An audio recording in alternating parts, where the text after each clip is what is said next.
Leader పత్రికకు RDO జారీ చేసిన అక్రమ వారెంట్ను రద్దు చేయాలి. ఆమెను సస్పెండ్ చేయాలి.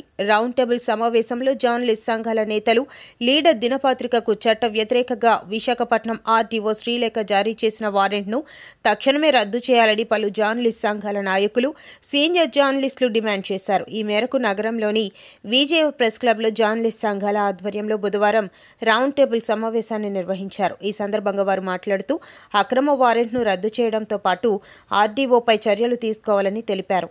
ఆమెకు లేని అధికారాన్ని మీడియాపై చెలాయిస్తూ అధికార దుర్వినియోగానికి పాల్పడ్డారని మండిపడ్డారు.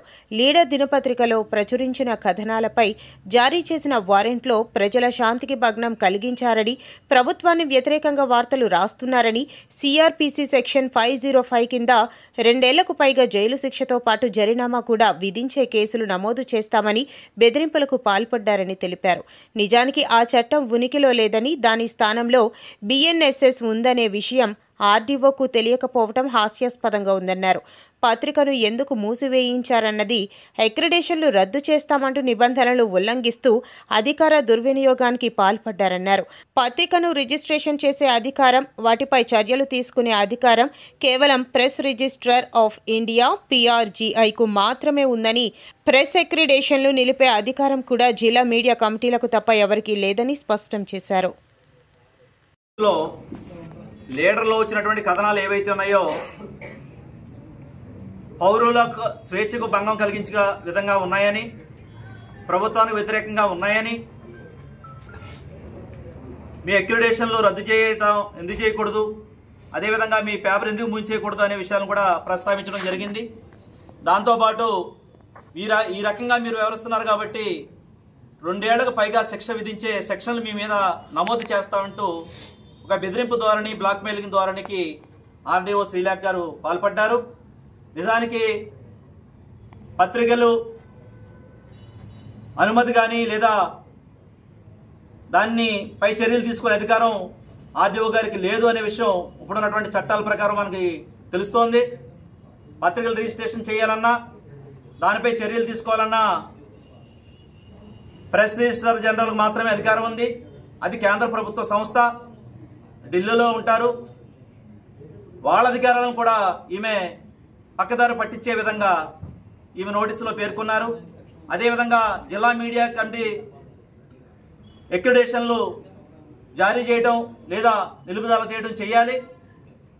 ఆ కమిటీలతో కూడా సంబంధం లేకుండా ఆర్డీఓ గారు ఆ రకమైనటువంటి నోటీసులు ఇవ్వడం కూడా పూర్తిగా నిబంధనల విరుద్ధమే. ఇలాంటి విషయాలపై చర్య తీసుకోవాలని చెప్పేసి మనం డిమాండ్ చేస్తున్నాం. మొదపాక భూ సమస్య ఈనాటిది కాదు, గత 10-15 ఏళ్లుగా నలుగుతూనే ఉంది. పాత ప్రభుత్వం ఇప్పుడు, కొత్త ప్రభుత్వం ఇప్పుడు కూడా ఇప్పటికే మొదపాక ఆయా ప్రాంతాల్లో ముఖ్యమంత్రి గారు చంద్రబాబు నాయుడు గారు, ఉప ముఖ్యమంత్రి పవన్ గారు కూడా పర్యటించి ఆ సమస్య పరిష్కారానికి శాశ్వత పరిష్కారం చేస్తామని చెప్పి హామీ ఇచ్చారు. తీరా అధికారంలోకి వచ్చిన తర్వాత ఇప్పటి వరకు ఆ సమస్య పరిష్కారం కాలేదు. ఆ నేపథ్యంలో అక్కడ ఉన్నటువంటి రైతులు లోకేష్ గారి దృష్టికి తీసుకెళ్లినటువంటి పరిస్థితుల్లో లోకేష్ గారు కూడా స్పష్టంగా ఆదేశాలు ఇచ్చారు. దీనిపై స్పష్టంగా ఎంక్వైరీ చేసి న్యాయం చేయండి అని. దాని మీద పక్కాగా దర్యాప్తు చేయకుండా, ఎంక్వైరీ చేయకుండా పాత ప్రభుత్వం ఇచ్చినటువంటి నివేదికలనే బేస్ చేసుకుని మరొకసారి తప్పుడు పద్ధతి అవలంబించడం వల్ల దాన్ని ప్రశ్నిస్తూ లీడర్ పత్రికలు వార్తలు రాసింది. దాన్ని ఏదో తప్పుదారిలాగా, తప్పు విషయంలాగా భావించి ఈ రకమైనటువంటి కేసులు పెట్టడం సరైనది కాదని చెప్పి మేము డిమాండ్ చేస్తున్నాం. ఆర్డీఓ గారు చట్ట వ్యతిరేకంగా ఇచ్చినటువంటి ఆ ఉత్తర్వులు, వారెంటు ఏదైతే ఉందో దాన్ని ఇమీడియట్గా వెనక్కి తీసుకోవాలని కోరుతున్నాం. అదేవిధంగా వార్తలు రాసేటప్పుడు పబ్లిక్ ఇంట్రెస్ట్తో వార్తలు రాస్తున్న క్రమంలో దాని మీద అభ్యంతరాలు ఉంటే దాని మీద ఖండించవచ్చు, లేదా ప్రెస్ మీట్ పెట్టి వారి యొక్క అభ్యంతరాలు చెప్పొచ్చు. అంతే తప్ప 2 తెలుగు రాష్ట్రాల్లో ఏనాడు లేని విషయాన్ని ఈ రకంగా మీ పత్రికను ముగించేస్తానని ఒక బెదిరింపు ధోరణి, బ్లాక్మెయిలింగ్ ధోరణి ఉండడం అనేది పూర్తిగా చట్ట వ్యతిరేకం, రాజ్యాంగ వ్యతిరేకం అని చెప్పేసి మేము చెప్పదలుచుకున్నాం. ఆమెపై చర్యలు తీసుకోవాలని కోరుతున్నాం. ఒక చీకటి ఉత్తర్వును మీడియా మీద ప్రయోగించారు. అసలు చట్టబద్ధం కానీ రద్దయిపోయిన చట్టాన్ని ఆధారంగా చేసుకొని తనకు వ్యతిరేకంగా కాదు, అవినీతికి వ్యతిరేకంగా వార్తలు రాసినందుకు, అంటే ఆ వ్యవహారాలు శ్రీలేఖ గారితో ప్రారంభం కాలేదు, శ్రీలేఖ గారితో ముగియవు. 15 ఏళ్లుగా నడుస్తున్న ముదపాక సమస్య, ఎప్పటి నుంచో ఉన్న నాలా సమస్యల మీద వార్తలు ప్రచురించినందుకు లీడర్ దినపత్రికను వెంటనే ఎందుకు మూసేయకూడదో తెలియజేయమంటూ షోకాజ్ నోటీస్ జారీ చేశారు. అలాగే ఎక్రిడేషన్లు ఎందుకు రద్దు చేయకూడదంటూ షోకాజ్ నోటీస్ జారీ చేశారు. జారీ చేసే హక్కు అధికారం ఆమెకి లేవు. లేని అధికారాలని ఉన్నట్టు భావించి పత్రికల్ని బెదిరించే ప్రయత్నం, భయపెట్టే ప్రయత్నం చేశారు. వెంటనే ఆ నోటీసులు ఉపసంహరించుకోవాలని డిమాండ్ చేస్తున్నాం.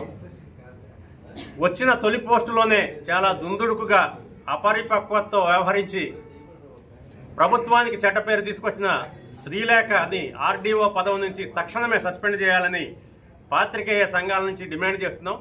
ఈ తరహా చర్యలు భవిష్యత్తులో రాష్ట్రంలో ఎవరో తీసుకోకుండా ప్రభుత్వం సంబంధిత అధికారులందరికీ తగిన ఆదేశాలు జారీ చేయాలని డిమాండ్ చేస్తున్నాం.